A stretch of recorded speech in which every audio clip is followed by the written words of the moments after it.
আসসালামু আলাইকুম। ভালো আছেন? আদাব ম্যাম। আচ্ছা, আপনাদের এই ইউনিটের কি সমস্যা? আমি সাউন্ড শুনতে পাই না কেন ইউনিটে? আপনাদের ক্লাস শুনতে পাই। হ্যাঁ, আচ্ছা যাই হোক, আজকে কি পড়াবো আপনাদের?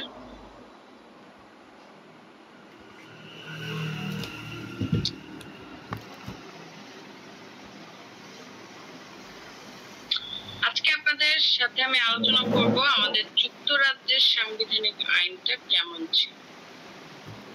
আচ্ছা, আমরা আমাদের বাংলাদেশের সংবিধান সম্পর্কে আমাদের যথেষ্ট ধারণা আছে। এই সম্পর্কে আমি আপনাদেরকে অনেক বুঝাইছি। আশা করি এগুলো নিয়ে কোনো সমস্যা নাই, তাই না? আমাদের এই সংবিধানের ক্লাসটা দীর্ঘদিন যাবত হচ্ছে। আশা করি আমাদের বাংলাদেশের সংবিধান নিয়ে আপনাদের কারো কোনো তেমন সমস্যা নেই। তো আজকে দেখবো আমরা অন্য একটা রাষ্ট্রের সংবিধান। ঠিক আছে, দেখেন প্রত্যেকটা দেশের সংবিধান কিন্তু একই রকম, অর্থাৎ সেম টু সেম হয় না। ঠিক আছে, এক এক দেশের সংবিধান এক এক রকম। ওকে, বাংলাদেশের সংবিধান যেরকম, যুক্তরাষ্ট্রের সংবিধান পরিবর্তন, ইন্ডিয়ার সংবিধান আলাদা, পাকিস্তানের সংবিধান আলাদা। হ্যাঁ, এরকম, অর্থাৎ এক এক দেশের সংবিধান এক এক রকম, সব সংবিধান একই রকম না। তো যাই হোক, আমরা আজকে দেখি সংবিধান অর্থাৎ যুক্তরাজ্যের সংবিধানটা কিরকম। দেখেন, ব্রিটিশ সাংবিধানিক আইনের প্রধান উৎসগুলো কি তা বর্ণনা করো। ব্রিটেনের অলিখিত সংবিধানের সুবিধা এবং অসুবিধা সমূহ কি আলোচনা করো। সাংবিধানিক রীতিনীতি বলতে কি বুঝো। সংবিধানের রীতিনীতির প্রধান উদ্দেশ্য কি। আচ্ছা, তাহলে প্রশ্নে চলে যাই সরাসরি। দেখেন, ব্রিটিশ সাংবিধানিক আইনের উৎস সমূহ কি। আচ্ছা, আগে জানি যে সংবিধান কেন প্রয়োজন হয়। একটা রাষ্ট্রের মূল আইন হিসেবেই আমরা সংবিধানকে বলি। কেন রাষ্ট্রের মূল আইন হিসেবে আমরা সংবিধানকে বলবো? কারণ হচ্ছে আপনার যতগুলো আইন তৈরি হয় সবগুলো সংবিধানকে ফলো করেই তৈরি। এখন কথা হচ্ছে সংবিধানকে ফলো করে কেন আইন তৈরি করা হয়। দেখেন, আইন কি কারণে তৈরি হয়? জনগণের সুবিধার জন্য আইন তৈরি করা হয়। ঠিক আছে, জনগণের সুবিধার জন্য যেহেতু আইন তৈরি করা হয়, তাহলে কোন ক্ষেত্রে জনগণের সুবিধা হবে, কোন ক্ষেত্রে জনগণের সুবিধা হবে না, এই জিনিসগুলো তো আপনার কি এই সংবিধানে লিখে থাকবে, তাই না? তো এই কারণেই মূলত সংবিধানটাকে ফলো করা হয়। সংবিধান তৈরি হয় কিভাবে? প্রশ্ন আসে এটা। সংবিধান তৈরি হয় বর্তমান পরিস্থিতির উপর ভিত্তি করে। একটা রাষ্ট্রের ঐতিহাস অর্থাৎ ইতিহাস পটভূমি, একটা রাষ্ট্রের সূচনা কিভাবে হইলো, কোন ঘটনার মধ্য থেকে সূচনা হইলো, এই ঘটনার মাধ্যমে মানুষের অর্থাৎ জনগণের কি কি অধিকার বঞ্চিত হয়েছে বা কি কি অধিকার নতুন করে ইনক্লুডেড করা হয়েছে, হ্যাঁ, তাদের কর্তব্যগুলো কি হইতে পারে, এই জিনিসগুলা আপনার কি করা হয়, তৈরি করা হয়। ওকে,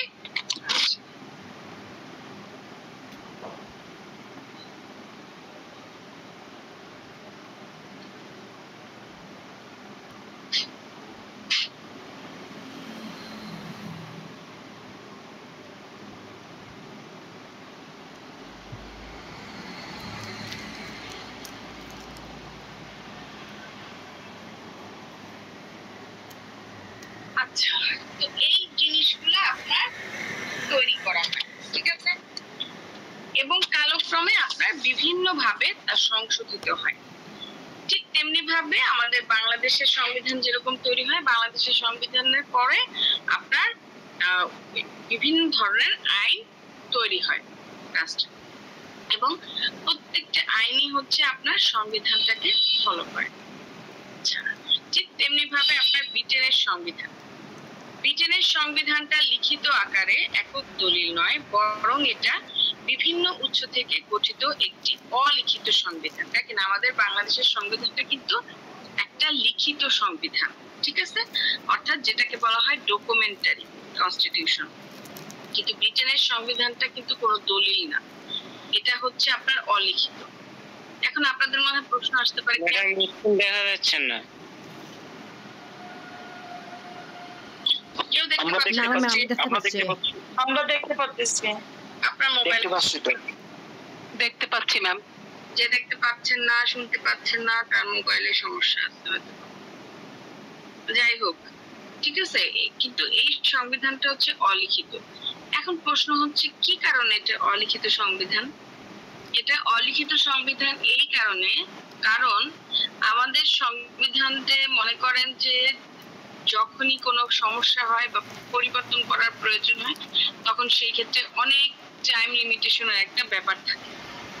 আবার অনেক সময় দেখা যায় যে আপনার সংশোধিত না হওয়ার কারণে আপনার ওই আইনের যে কথাটা বলা আছে, যে রুলসটা দেয়া আছে, সেই রুলস অনুযায়ী চলে থাকে, যা জনগণের অনেক অধিকার খর্ব হয়।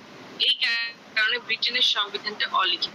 অলিখিতর আর একটা সুবিধা হচ্ছে এই ক্ষেত্রে যেহেতু এই সংবিধানগুলো ডকুমেন্টারি না, অর্থাৎ কোনো আকারে তৈরি করা হয় না, সেহেতু প্রয়োজনের তাগিদে জনগণের সুবিধার্থে যে কোনো সময় এটাকে পরিবর্তন করা যায়, পরিবর্তিত করা যায়।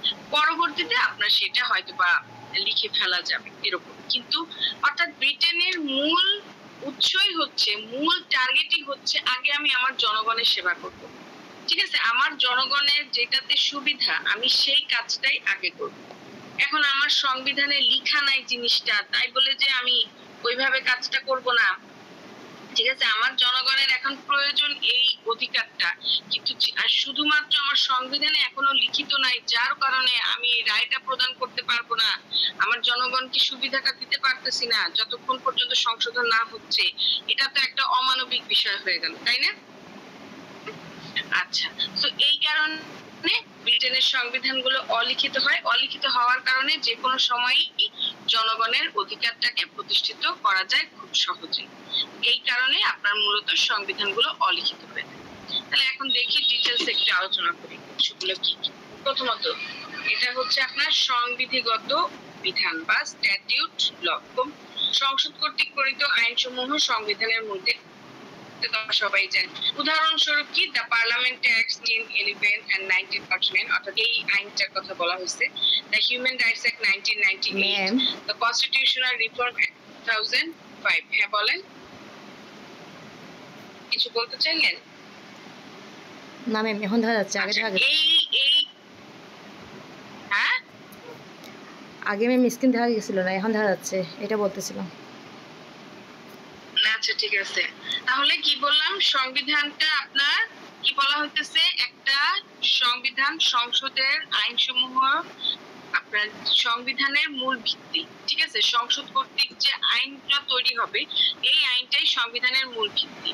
উদাহরণস্বরূপ কয়েকটা আইনের কথা এখানে বলা হয়েছে। এই আইনগুলো সবগুলোই আপনার সংবিধানকে কেন্দ্র করে গড়ে উঠছে।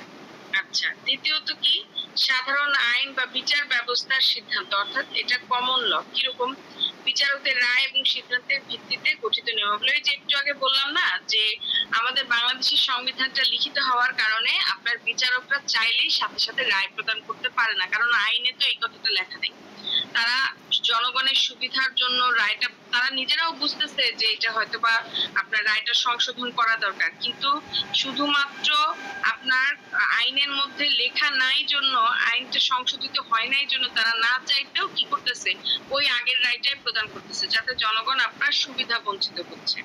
তো ব্রিটেনের রায়টা যেহেতু, অর্থাৎ ব্রিটেনের সংবিধানটা যেহেতু অলিখিত, এই জন্য এই ক্ষেত্রে বিচারকদের রায় এবং সিদ্ধান্তটাকে খুব সহজেই প্রদান করা যেতে পারে। ঠিক আছে, এই ক্ষেত্রে তাদের আর অন্য কোথাও জবাবদিহি করতে হয় না, যেহেতু আইনে লেখা নাই, তো এই জন্য আমরা দিতে পারি না, এরকম কোনো কিছু জবাবদিহিতে আমাদের ব্রিটেনের মানে রাষ্ট্র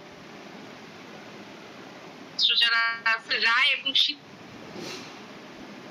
সেইটা ভিত্তিতেই আপনার সংবিধানটা গড়ে উঠবে। এটাই হচ্ছে ব্যাপার, অর্থাৎ প্রত্যেক মুহূর্তে মুহূর্তে আপনার সংবিধানটা চেঞ্জ হচ্ছে। অর্থাৎ আচ্ছা, আপনারা কি কথা বলেন, কাইন্ডলি একটু মাইকটা অফ করে রাখেন, মিউট করে রাখেন, এতে আমার কনসেন্ট্রেট ব্রেক হয়ে যাচ্ছে। আর যদি কোনো প্রশ্ন করার থাকে আমি প্রশ্ন করবো, তখন বলবেন প্লিজ। আচ্ছা, যাই হোক, যেটা বলতেছিলাম, তাহলে এটা কি বলা হয়েছে, বিচারকের রায় এবং সিদ্ধান্তের উপর ভিত্তি করেই আপনার আমাদের সংবিধানটা গঠন করা হয়। এতে জনগণ আর সুবিধা বঞ্চিত হচ্ছে না, তাদের যখন যেটা প্রয়োজন হচ্ছে তারা তাদের অধিকারটা বাস্তবায়ন করতে পারতেছে। ঠিক আছে, এই হচ্ছে ব্যাপার।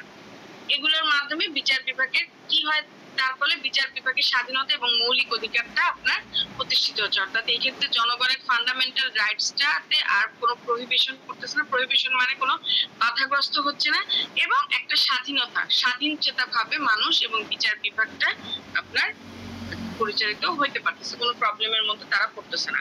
3 নাম্বার কি বলছে, রীতিনীতি এবং প্রথা অর্থাৎ কনভেনশনস। কি বলা হয়েছে, রাজনৈতিক এবং সাংবিধানিক রীতিনীতিগুলো আইনগতভাবে বাধ্যতামূলক না হলেও রাষ্ট্র পরিচালনা এগুলো গুরুত্বপূর্ণ ভূমিকা পালন করে। যদিও রাজনৈতিক এবং সাংবিধানিক যে রীতিনীতিগুলো আছে এগুলো যেহেতু অলিখিত, তো অলিখিত মানে হচ্ছে আইনানুগভাবে এগুলো বাধ্যতামূলক না, যখন যেই জিনিসটা প্রয়োজন তখন আপনাকে সেই জিনিসটা করতে হচ্ছে প্রয়োজনের তাগিদে। ঠিক আছে, আচ্ছা, যেহেতু এগুলো বাধ্যতামূলক না, কিন্তু তারপরও রাষ্ট্র পরিচালনার ক্ষেত্রে এটা বিশেষ একটা ভূমিকা পালন করতেছে। ঠিক আছে, আচ্ছা বিষয়টা একটু বলি। ধরেন রাস্তা দিয়ে একটা, আপনি দেখতেছেন যে একটা খুন হচ্ছে বা একটা ধর্ষণ হচ্ছে বা চাঁদাবাজি, যাই হোক কোনো একটা প্রবলেম হচ্ছে। একটা রাষ্ট্রের নাগরিক হিসেবে আপনার প্রধান দায়িত্ব হচ্ছে তাকে বাঁচানো এবং আইনের হাতে তুলে দেওয়া। এখন আপনি যদি তাকে না বাঁচায় ভিডিও করতে থাকেন বা আইনের হাতে তুলে দেন, না তুলে দেন, তারপরেও কি আইন আপনাকে কোনো কিছু করবে? একটু ঠান্ডা মাথায় চিন্তা করেন, করে? আমাদের বিশেষ করে বাংলাদেশের প্রেক্ষাপটে কি হয়, যখন কোনো একটা ঘটনা আমরা ঘটতে দেখি, বর্তমান সমাজটা এরকম হয়ে গেছে, কোনো একটা অকারেন্স যখন আমরা ঘটতে দেখি, আমরা সেটাকে সাহায্য করা বাদ দিয়ে আমরা ভিডিও করে ফেসবুকে ছেড়ে দিই এবং ওখানে খুব স্যাড পোস্ট দিতে থাকি।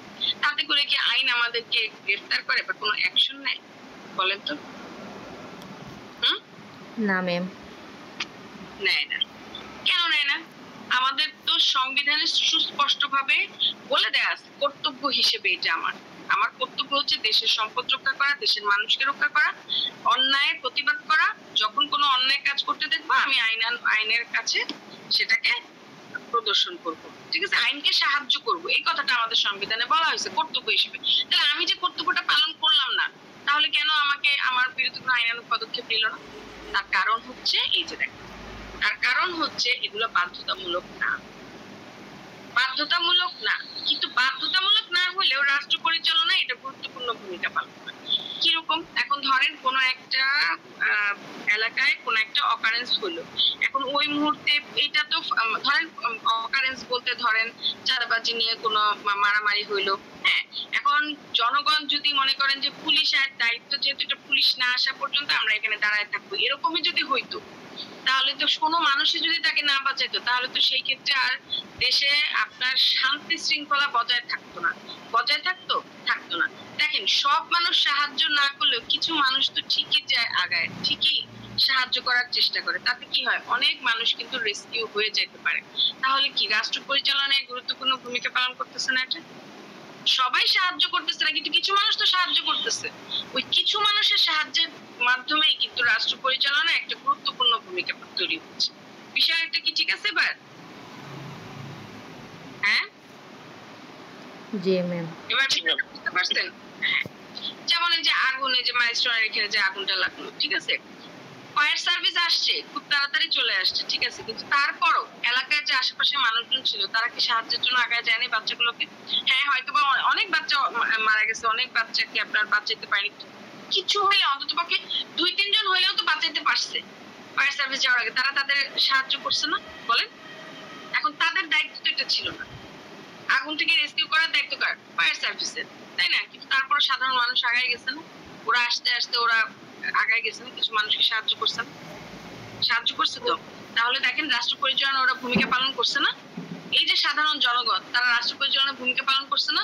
যারা খারাপ ই করছে, যারা মনে করেন যে আপনার এই জিনিসটা নিয়ে ব্যবসা করছে, সুবিধা ই করছে, তাদের ব্যাপারটা আলাদা। কিন্তু যারা মন থেকে সাহায্য করছে, আগায় গেছে ফায়ার সার্ভিস আসার আগে, তারা কি রাষ্ট্র পরিচালনার ভূমিকা পালন করছে না? বলেন, কারণ তাদের দায়িত্ব ছিল না। তাদের তো দায়িত্ব ছিল না, এই দায়িত্বটা তো ফায়ার সার্ভিস। ঠিক তেমনি ঠিক তেমনি যদিও সংবিধানের যে কর্তব্যগুলো সেগুলো আমাদের জনগণের জন্য বাধ্যতামূলক না, কিন্তু তারপরও রাষ্ট্র পরিচালনা একটা বিশেষ ভূমিকা পালন করে। ঠিক তেমনি ভাবে ব্রিটেনেও একই জিনিসটা বলা হচ্ছে। তবে বাহিরের দেশে যেগুলো আমাদের দেশের মতো এত না, তারা আগে মানুষকে পাঠায় তারপর অন্য কিছু চিন্তা করে।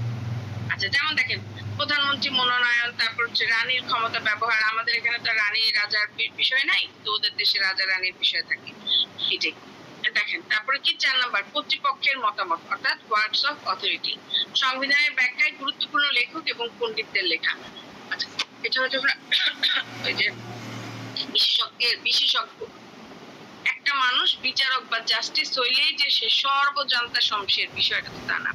সে তো অনেক কিছু নাও জানতে পারে। প্রত্যেকটা সেক্টরের মানুষ তার সেক্টরটা ভালো মতো জানে। যেমন আমরা আইন বুঝি, আইন সম্পর্কে আমরা ভালো বলতে পারবো। তারপরও দেখা যায় যে সিভিল ম্যাটার কোনো যদি বিষয় হয়, আমি ধরেন আমি যেহেতু ফ্যামিলি লয়ার, তাহলে দেখেন আমার সিভিলে যদি কোনো প্রবলেম হয়, সেই ক্ষেত্রে আমাকে আরেকজনের সাহায্য নিতে হচ্ছে, যে সিভিলে আপনার এক্সপার্ট, তার সাহায্য নিতে হচ্ছে। ঠিক তেমনি ভাবে ক্রিমিনালের যদি কোনো প্রবলেম হয়, আমার ক্রিমিনালের যে এক্সপার্ট তার আমি সাহায্য নিব, ঠিক না? ঠিক তেমনি ভাবে একজন বিচারক বা বিচারপতি, ঠিক আছে, তিনি যতই আপনার একটা দেশের রাষ্ট্রপ্রধান হোক না কেন, রাষ্ট্রপ্রধানই হোক না কেন, তাকে বিশেষজ্ঞের অভিমত দিতে হয় না? সে আইন সম্পর্কে পড়াশোনা করে আসছে বা রাজনীতি নিয়ে সে সবকিছু আগায় গেছে, রাজনীতি সম্পর্কে তার জ্ঞান আছে, কিন্তু সে কি আপনার কি বলবো, কি ডাক্তারের বিষয়বস্তু নিয়ে সে বলতে পারবে? নিশ্চয়ই বলতে পারবে না। সায়েন্স নিয়ে সে বলতে পারবে? নিশ্চয়ই বলতে পারবে না। 2 মিনিট প্লিজ। সাময়িক অসুবিধার জন্য কর্তৃপক্ষ আন্তরিকভাবে দুঃখিত। হ্যাঁ, শুনতে পাচ্ছেন এবার? জি ম্যাম, শোনা যাচ্ছে। 2 মিনিট আর আমার এখান থেকে মাইকটা চলে যাবে।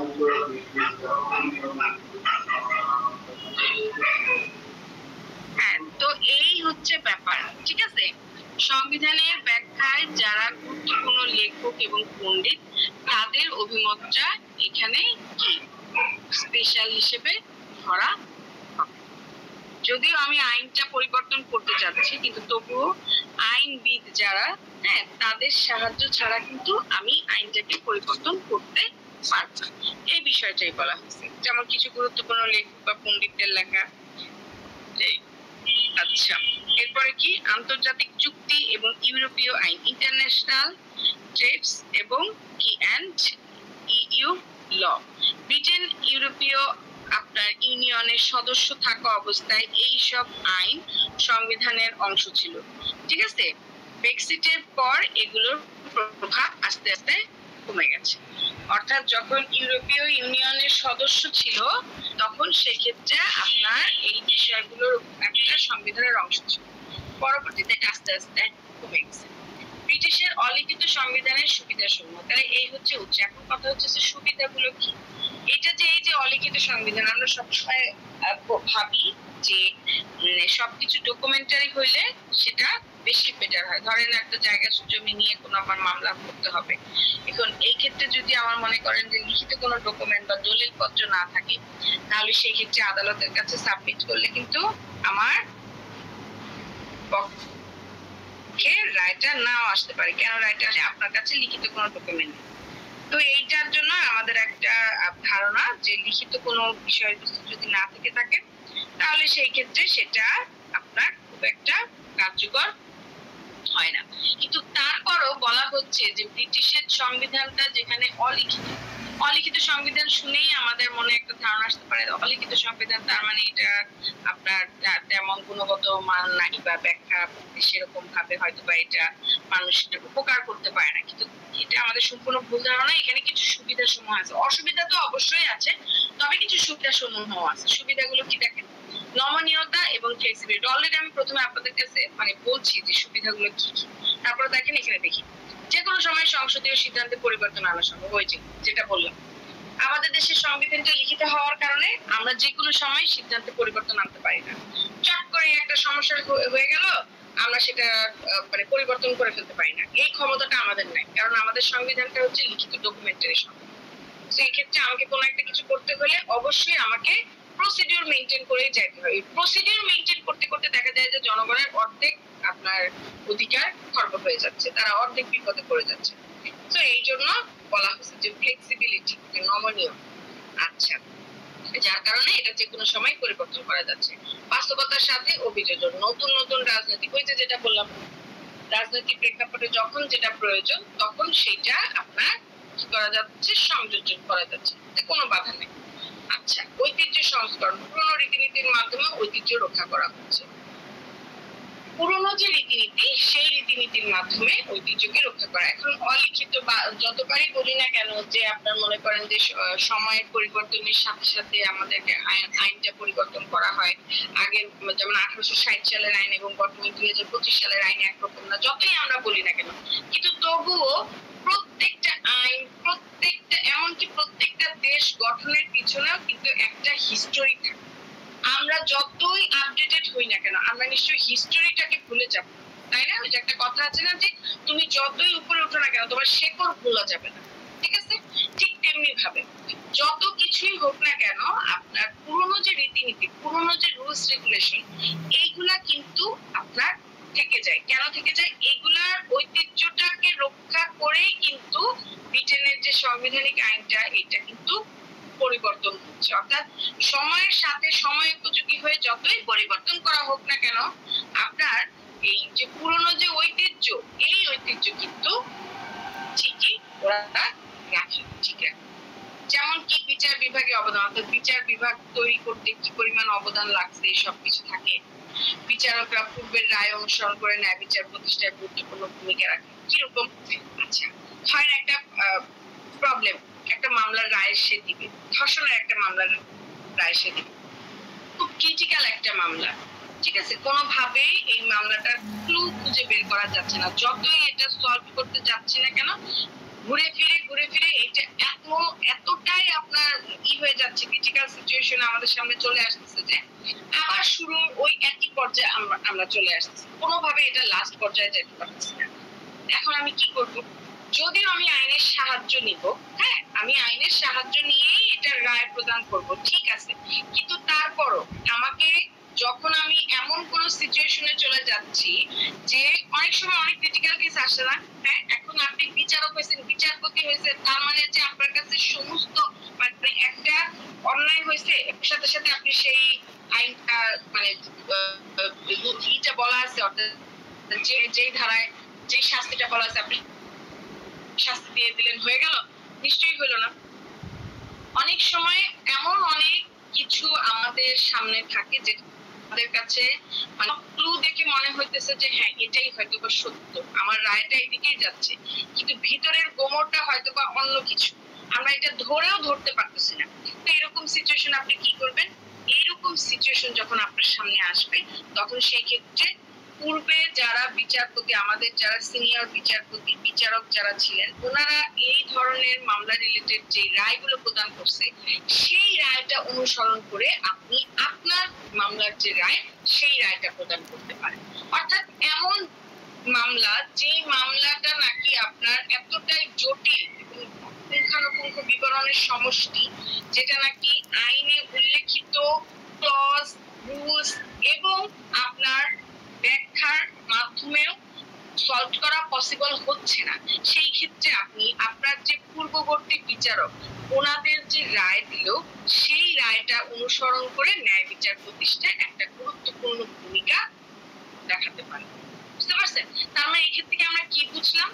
যে যতই আপনার আইন আপডেটেড হোক না কেন, এই পূর্ববর্তী যে ঐতিহ্যটা, হ্যাঁ, বিচার বিভাগের ক্ষেত্রে সেই ঐতিহ্যটা কিন্তু সুন্দরভাবে রক্ষা করা হচ্ছে, ঠিক আছে?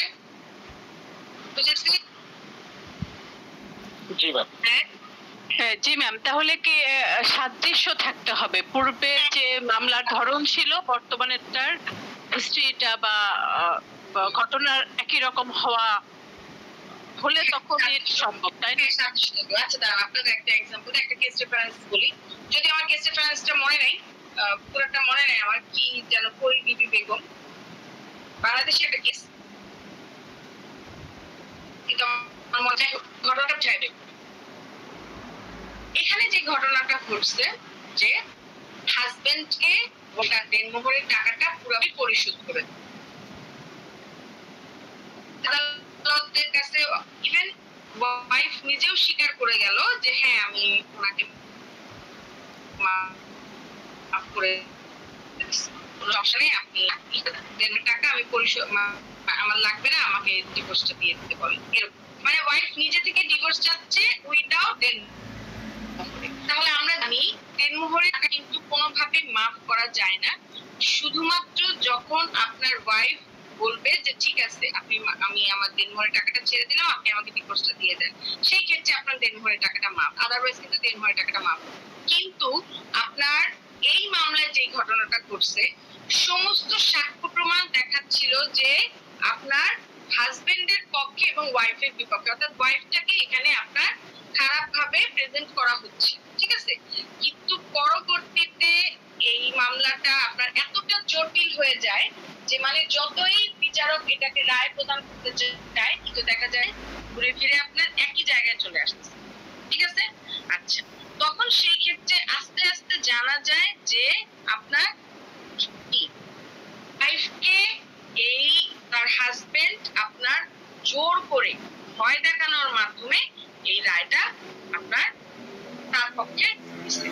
তো এই ক্ষেত্রে রায়টা পর্যন্ত হয়ে যায়, ঠিক আছে, কিন্তু পরবর্তীতে আপনার আবার সেটাকে সংশোধন করে তখন আপনার তার যে ওয়াইফ মানে ওয়াইফের যে দেনমোহরের টাকাটা সেই দেনমোহরের টাকাটা পুরোটাই সে পায় এবং এরকম ভাবে কোর্টকে আপনার করার জন্য মানে কনফিউজ করার জন্য এবং এছাড়াও আপনার হচ্ছে আপনার তাদেরকে কি বলবো একটাকে মানে ওয়াইফকে এরকম জোর জবরদস্তি ভয় দেখানোর মাধ্যমে এরকম একটা স্বীকারোক্তি প্রদান করানোর জন্য তাকে তার উপযুক্ত শাস্তি দেওয়া হয়। তো এই যে কেসটা বললাম দেখেন বারবার আপনার কি হয়ে আসতেছে, সলভ হয়ে যাচ্ছে, সলভ হচ্ছে না। তো এখন ধরেন বর্তমান সিচুয়েশনে যদি এরকম একটা মামলা আপনার সামনে আসে যে কোনোভাবেই আপনি এটার রায়টা মানে সলভ হয়েও হচ্ছে না, তখন সেই ক্ষেত্রে আপনি চাইলে এই যে কেসটা বললাম এই কেসটার প্রেক্ষিতে আপনি রায়টা প্রদান করতে পারেন। এরকম অর্থাৎ আপনার যে ঘটনাটা আপনার যে মামলাটা যে কেসটা থাকবে এটার সাথে সাদৃশ্যপূর্ণ হইতে হবে পূর্ববর্তী কেস। বুঝতে পারছি? জি ম্যাম, ধন্যবাদ। পাশাপাশি মনস্তাত্ত্বিক ব্যাপারটা বোধ হয় সাথে চলে আসে। মনোবিজ্ঞানের দেখেন আমাদের কিন্তু যে আইনে যতই বলুক না কেন যে আইন আপনার ছাড়া বুঝে না, প্রমাণ ছাড়া কোনো কথা বলে না, করে না, কিন্তু তারপরে এখানে যেমন যুক্তিতর্কের প্রয়োজন আছে ঠিক তেমনি আবার মনোবিজ্ঞানেরও জড়িত আছে। অর্থাৎ মনোবিজ্ঞান এবং যুক্তিবিদ্যা দুইটা কিন্তু একটা আরেকটার সাথে একদম অতপ্রতভাবে জড়ায় আছে। এই ক্লাসটা অবশ্য আমি আপনাদের নিয়েছিলাম, ফার্স্ট ইয়ারে মনে হয় নিয়েছিলাম, ঠিক আছে। মনোবিজ্ঞান এবং যুক্তিবিদ্যা একটা আরেকটার সাথে জড়িত। গেল, এবার আসি অসুবিধা। এই যে বললাম যে সুবিধা আছে পাশাপাশি কিছু অসুবিধাও আছে। অসুবিধাটা কি? প্রথম অসুবিধা অনিশ্চয়তা। যেহেতু ব্রিটেনের সংবিধানটা লিখিত না, তো এটাতে একটা আইনি অনিশ্চয়তা থাকে। কিরকম? সব নিয়ম লিখিত না হওয়ার কারণে অনেক সময় ব্যর্থতা এবং ব্যাখ্যাগত সমস্যা দেখা যায়। যেহেতু এটা লিখিত সংবিধান না, দেখেন অনেক সময় কিন্তু আমরা নিজেদের কোনো একটা ঘটনায় কিন্তু ভুলে যাই। 14 বছর আগে আপনি যা করে আসছেন এখন কি আপনার শেষগুলা পুঙ্খানুপুঙ্খ ভাবে সবকিছু মনে থাকার কথা? আপনি কি কিছু হলেও ভুলেন নাই? একটা ওয়ার্ড বা একটা লাইন হলেও তো আপনি ভুলে গেছেন না? বলেন, আপনি যতই ব্রিলিয়ান্ট থাকেন না কেন, হ্যাঁ আপনি একটা লাইন একটা ওয়ার্ড হলেও তো আপনার মানে ভুলে যাওয়ার কথা, কি না? সেই ক্ষেত্রে তাহলে এটাই যদি হয় কথা, তাহলে সেই ক্ষেত্রে আপনি একটা আইনি সমস্যার সমাধান করতে চাচ্ছেন, হ্যাঁ, কিন্তু এটা আপনার লিখিত ডকুমেন্ট না হওয়ার কারণে আপনি তো ভুলে যাইতেই পারেন। তাহলে এই যে আপনি ভুলে গেলেন, তাহলে আমাদের আইনে একটা সুবিধা হচ্ছে আমরা যদি কোনো কিছু ভুলেও যাই আমরা সাথে সাথে সেই ডকুমেন্টটা ওপেন করি, অর্থাৎ সংবিধানটা লিখিত সংবিধান হওয়ার কারণে আমরা সেটা ওপেন করে দেখে তারপরে স্মৃতিচারণ করে ফেলতে পারি, সমস্যা হয় না। কিন্তু ব্রিটেনের সংবিধানটা অলিখিত হওয়ার কারণে যে সমস্যাটা হয়েছে, যে কোনো কিছু ভুলে যাওয়ার সম্ভাবনা থেকে থাকে বা অনেক সময় অনেক ব্যাখ্যাগত সমস্যার সম্মুখীনও তাদেরকে কিন্তু হতে হয়, তাই না? যেহেতু ওরা সবকিছু বর্তমান পরিস্থিতির পরিপ্রেক্ষিতে সমাধান করে থাকে, কিন্তু তারপরও কিন্তু পুরনো যে ঐতিহ্যগুলো এটা ধরে রাখতে গেলে আইনের যে ব্যাখ্যাটা, এই ব্যাখ্যা দেওয়ার ক্ষেত্রে কিন্তু কিছুটা হইলেও তাদেরকে সংবিধানে লিখিত যে ডকুমেন্টটা সেটার সাহায্য নিতে হয়। তো এই জিনিসটা আপনার বিশাল বড় একটা প্রবলেমের ফলে। দ্বিতীয়ত, ক্ষমতার অপব্যবহারের ঝুঁকি। সংসদের সর্বময় ক্ষমতা থাকায় শক্তিশালী সরকার দ্বারা অপব্যবহারের আশঙ্কা থেকে থাকে। যেহেতু সংসদের সর্বোচ্চ ক্ষমতা এখানে থাকে, এই কারণে আপনার অপব্যবহার আশঙ্কা। সাধারণ নাগরিকের জন্য দুর্বোধ। একক সংবিধান না থাকায় জনগণের পক্ষে পুরো সংবিধান বোঝা কষ্টসাধ্য। দেখুন, এই যে দেখেন আপনি সংবিধান, আমাদের সংবিধান লিখিত সংবিধান, আপনারা ভালো মতো এটা পড়তেছেন, বুঝতেছেন, আপনাদের মাথার ভিতরে ঢুকতেছে। শুধুমাত্র আপনি আমি না, যারা সাধারণ জনগণ তারাও কিন্তু সংবিধান সম্পর্কে অন্ততপক্ষে তাদের বেসিক যে অধিকার, ফান্ডামেন্টাল রাইটস গুলো, কর্তব্যগুলো সম্পর্কে তারা কিন্তু অবগত আছে, ঠিক আছে? আচ্ছা, কিন্তু ব্রিটেনের ওখানে যে অবস্থা, যেহেতু এটা একক সংবিধান না, হ্যাঁ, আর অলিখিত সংবিধান, যার কারণে তাদের পক্ষে কিন্তু অনেক সময় পুরো সংবিধানের বিষয়টা বুঝে ওঠা কিন্তু তাদের জন্য একটু কষ্টসাধ্য হয়ে পড়ে। আচ্ছা, এরপর কি বলছে? অধিকার সুরক্ষার দুর্বলতা। সংবিধানের যে অধিকার, এই আইনের মাধ্যমে সহজেই পরিবর্তনযোগ্য হওয়ায় এসব অধিকারের স্থায়িত্ব। কেন স্থায়িত্ব কম? ওই যে বললাম আমি, তারা হচ্ছে গতানুগতিক যে সমস্যাগুলো বর্তমানে চলে, এই সমস্যার উপর ভিত্তি করেই আপনার কাজ করে, তাই না? তাহলে ধরেন আজকে রায় দিয়ে দিল, এই রায়টা আপনার হয়তো বা 2 মাস 3 মাস এটাই থাকবে, পরবর্তীতে মানে যোগ্য হওয়ার কারণে যে জিনিসটা হয় এটা স্থায়িত্ব। ধরেন আজকে একটা মামলায় রায় প্রদান করছে, হ্যাঁ, 3 বছর পরে হয়তো বা এই রায়টাকে আমার পরিবর্তন করতে হচ্ছে সুবিধার মানে সুবিধা। তাহলে কারণে আপনার বলা হইতেছে যে এটা যেহেতু এটা খুব সহজেই পরিবর্তনযোগ্য, তাই এর স্থায়িত্বটাও কিন্তু অনেক কম থাকে, ঠিক আছে? আচ্ছা, যেমন বাংলাদেশের একটা আইন নিয়ে বুঝে, 1860 সালে আপনার একটা আইন তৈরি করা হয়, তার 400 কত ধারা আমার মনে নাই, 400 ভুলে গেছি, যাই হোক, প্যানাল কোডে 400 কত ধারায় যেন একটা আইন হয় ব্যভিচারের শাস্তি। এই জায়গায় শুধুমাত্র আপনার কি করা হয়েছে, পুরুষদেরকে দায়ী করা হয়নি। এখন দেখেন কোথায় 1860 সাল, কোথায় হচ্ছে 2025। তাহলে 2025 এবং 1860 সালের মধ্যে অনেক বড় ব্যবধান না? বলেন, 1860 সালে আমি যে রায়টা দিয়ে আসছি, সেই রায়টা কি আমার 2025 সালে আপনার কার্যকর হবে আপনাদের কাছে মনে হয়? নিশ্চয়ই না। এখন যেমন কিছু আপডেটেড ডিজিটাল হয়ে গেছে, তাহলে এই জন্য বলা হয়েছে যেহেতু ওই আইন মানে বাংলাদেশের আইন লিখিত আইন, যার কারণে এটা আমি সংশোধন করতে পারি না, কিন্তু আমার যেহেতু ব্রিটেনের আইনটা খুব সহজেই পরিবর্তনযোগ্য, তাই এটার স্থায়িত্বটাও খুবই কম, ঠিক আছে? আজকে আমি যে রায়টা দিলাম, 3 বছর পরে আমার পরিপ্রেক্ষিতে, অর্থাৎ পরিস্থিতির পরিপ্রেক্ষিতে সেই রায়টা চেঞ্জ করবে, ঠিক আছে? এই জন্যই বলছে যে তখন আর এটার স্থায়িত্ব থাকবে না। বুঝতে পারছি? তাহলে আজকে এখন যে আমি পড়াইলাম ব্রিটেনের সংবিধানের উৎস, তারপরে ব্রিটেনের সংবিধান লিখিত মানে না হওয়ার কারণে তার সুবিধা এবং অসুবিধা, এসব কিছু নিয়ে যা যা বললাম, তা নিয়ে কোনো সমস্যা আছে? সবাই বুঝতে পারছেন? জি ম্যাম, বুঝেছি। আচ্ছা, তাহলে 2 নাম্বারটা দেখি, এরপরের প্রশ্নটা কি বলছে। সংবিধানের রীতিনীতিটা কেমন? দেখেন, সংবিধানের যে রীতিনীতি, সেই রীতিনীতি বলতে বোঝায় সেই সব আনুষ্ঠানিক বা অলিখিত নিয়ম কানুন, প্রথা, প্রচলন যা কোনো দেশের সংবিধানকে কার্যকরভাবে পরিচালনা সহায়ক হয়। যদিও সেগুলো সংবিধানে লিখিতভাবে অন্তর্ভুক্ত নয় এবং আইনি বাধ্যবাধকতা নয়, তবুও দীর্ঘকাল ধরে চর্চার মাধ্যমে গ্রহণযোগ্য রূপ পেয়েছে এবং রাষ্ট্র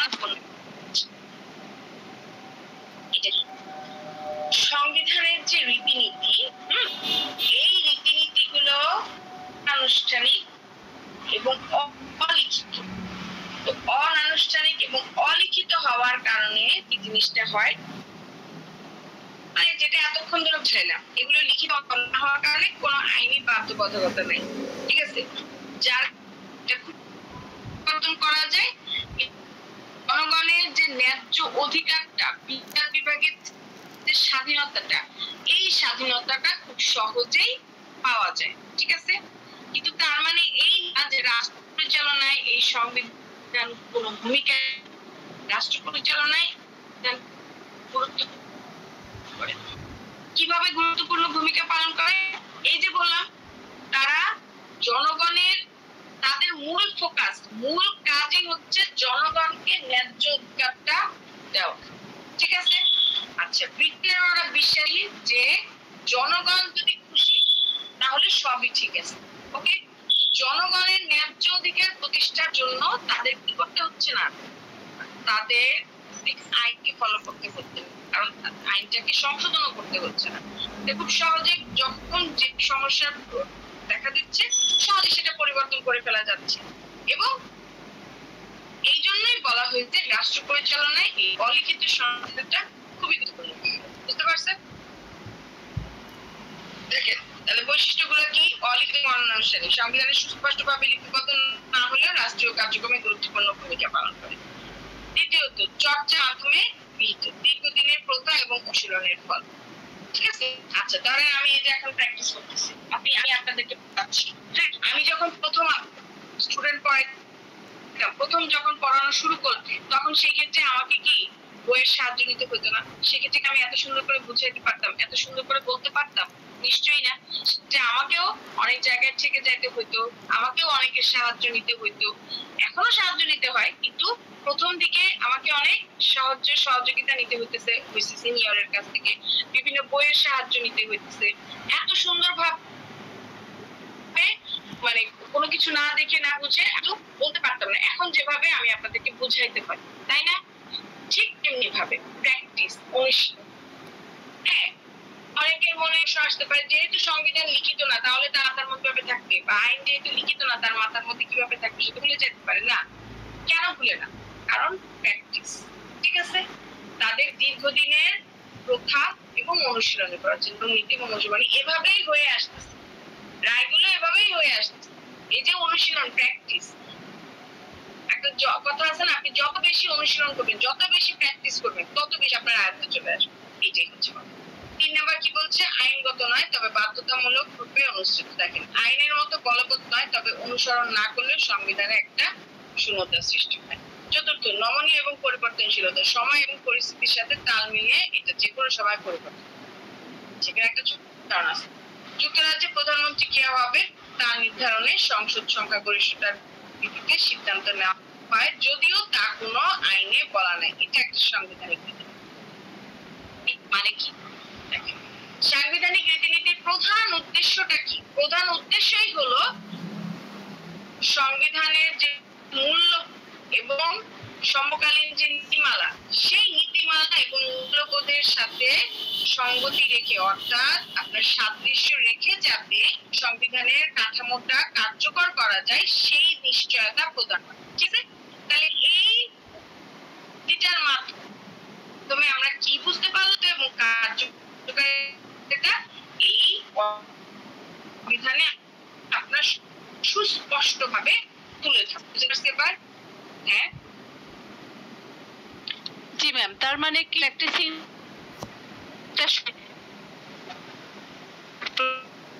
প্রতিষ্ঠান, বাসা বাড়ি, হ্যাঁ, শিশুকাল থেকে কেন? শিশুকাল থেকে তো হবে। মানে আইন এত মানে কিভাবে ওখানে জন্য বললাম। ও আচ্ছা, এটা তো কিছুটা আছে। যেমন আমার সাথে কি করা হয়, আমাদের ছোটবেলা থেকে আমাদের যে রাষ্ট্র সম্বন্ধে আমরা দেখেন ছোটবেলা থেকে আমরা কি করি, 1971 সালের মাধ্যমে যে আমরা দেশটাকে পাইলাম, অর্থাৎ দেশের ইতিহাস সম্পর্কে আমরা জানি, আমাদেরকে জানানো হয়, বোঝানো হয়, ঠিক আছে? তারপরে কোন একটা অন্যায় হইলে আমাদের অন্যায় প্রতিবাদটা কিভাবে করতে হয় এগুলো শেখানো। যদি আমাদের বাংলাদেশের প্রেক্ষাপট এগুলো আপনারা খেয়াল করবেন, ছোটবেলা থেকেই ওদেরকে আপনার বোঝানো হয় যেটা অন্যায়, তোমাকে সেটার অন্যায় প্রতিবাদ নিজের কাজ নিজে করতে হবে, ঠিক আছে? এবং আইন মানে কোন ইসের সাথে কিভাবে তোমার চলতে হবে এই জিনিসটা বোঝায় দেওয়া হয়। তোমার রাষ্ট্র হিসেবে তোমার প্রত্যেকের কাছ থেকে কি কি অধিকার পাবা এই জিনিসটা বুঝিয়ে দেয়। আর সবচেয়ে বড় একটা বিষয় যেটা ওরা ফলো করে সেটা হচ্ছে আপনি আমাকে যদি একটা কথা মনে রাখবেন, রাষ্ট্র যদি আমাকে না দেয় আমি কি রাষ্ট্রের কর্তব্যগুলো সেই কর্তব্যগুলো পালন করবো ঠিক মতো? আপনি বলেন একটা জিনিস দাঁড়ান শেষ করি। ওরা একটা জিনিস ছোট করে যে জনগণের যে অধিকারটা সেই অধিকারটা ওরা ঠিকঠাক মতো ফুলফিল করে। দেখবেন ওদের যখন আপনার কেউ অসুস্থ হয় সেকে কিন্তু হসপিটালের বিলটা মানে হেলথের যে টাকা পয়সা সেটা ওরাই বেয়ার করতেছে, ঠিক আছে? বাচ্চা হওয়ার পরে সেই টাকা পয়সাও তারা বেয়ার করবে। বাচ্চাদের খরচ কিন্তু সেখানে আপনার বাবা মাকে দিতে হচ্ছে না। শুধু তাই না, বাচ্চাদের যখন যে সমস্যা হচ্ছে তারা যদি তার বাবা মার মানে মাধ্যমে যদি আপনার ক্ষতিগ্রস্ত হচ্ছে সেটা নিয়েও কিন্তু ওদের দেশে আইন আছে এবং সেই আইনটা কঠোর ভাবে মানা হচ্ছে। তাহলে দেখে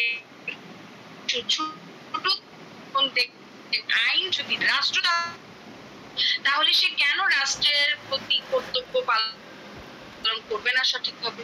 বলে ঠিক না? ঠিক কি?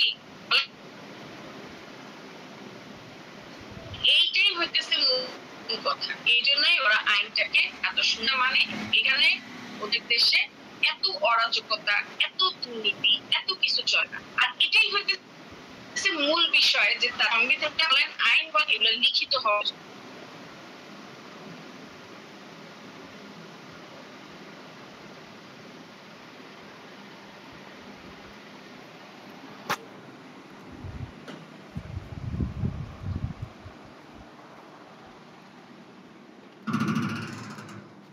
মানি মানি আইন মানি না, কারণ রাষ্ট্রই আমাদের মানে এভাবে তৈরি করছে। আমাদেরকে তো কোনো সুযোগ সুবিধা দিতে ঠিক মতো দিচ্ছেন।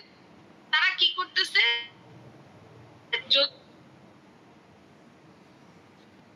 এগুলো মানে বিষয়ের মধ্যে আমাকে ঠিক মতো দিতেছে না। দিতে তার যে অধিকারটা এটা এখনো আপনি যদি ভালো মতো হয়েছে দেশে দেখবেন ওই সময় জিনিসপত্রের দাম একদম, তাহলে মানুষ অথচ বাহিরে ওরা কি করে যখন দেশে দুর্ভিক্ষ নামে কোন একটা সমস্যা হয় তখন তারা মানে জনগণকে সবকিছু করে। হ্যাঁ, এবং আর একটা সবচেয়ে বড় সমস্যা আমাদের দেশটাই হচ্ছে রেমিটেন্স। কেন কেন রেমিটেন্স? আমাদের কি মানে এমন অবস্থা যে আমাদের দেশে চাকরি উৎপাদন হয়? আমাদের দেশে কোনো কেন আমাদের দেশ থেকেও তো মানে আপনার প্রোডাক্ট দেশের বাইরে যাচ্ছে, হচ্ছে না? বাংলাদেশের সবচেয়ে বড় একটা শিল্প দেশের বাইরে যাচ্ছে না। তাহলে পোশাক শিল্প মানে প্রত্যেকটা দেশে এসে আপনি দেখবেন আমাদের বাংলাদেশের পোশাক আছে, আর কিছু টাকুক না থাকুক আসবে, আছে না? তাহলে কেন আমাদের উপর চলতে হয়? একটু ঠান্ডা মাথায় চিন্তা কর কেন?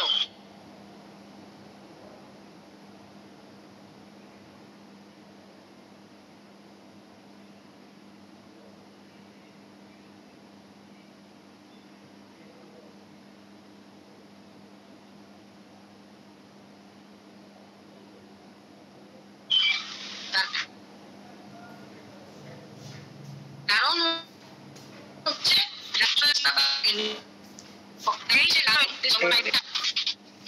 বাংলাদেশের সঙ্গে পড়ছেন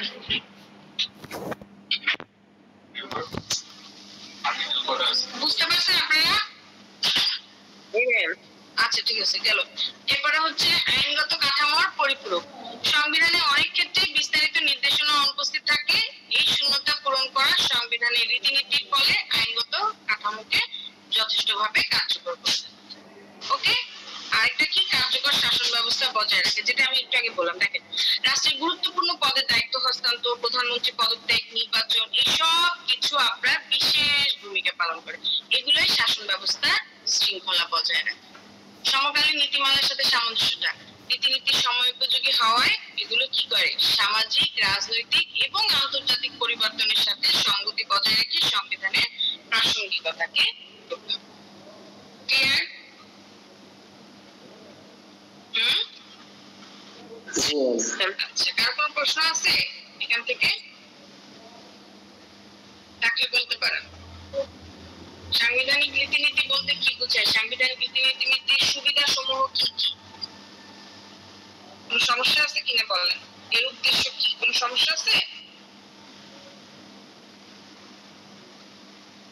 বুঝতে পারছেন তাহলে বাংলাদেশের সংবিধান আর বাইরের সংবিধানের বিষয়টা?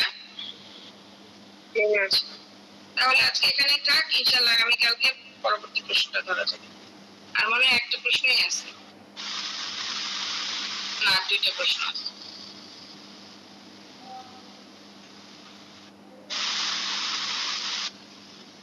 আর দুইটা ক্লাস লাগবে ইনশাআল্লাহ, দুইটা ক্লাস থাকলে শেষ হয়ে যাবে। ঠিক আছে? জি ম্যাম, ধন্যবাদ আপনাকে। পরবর্তী লাস্ট ক্লাসে আমরা যে ইরাকের যে লটা সেটা পড়বো ইনশাআল্লাহ।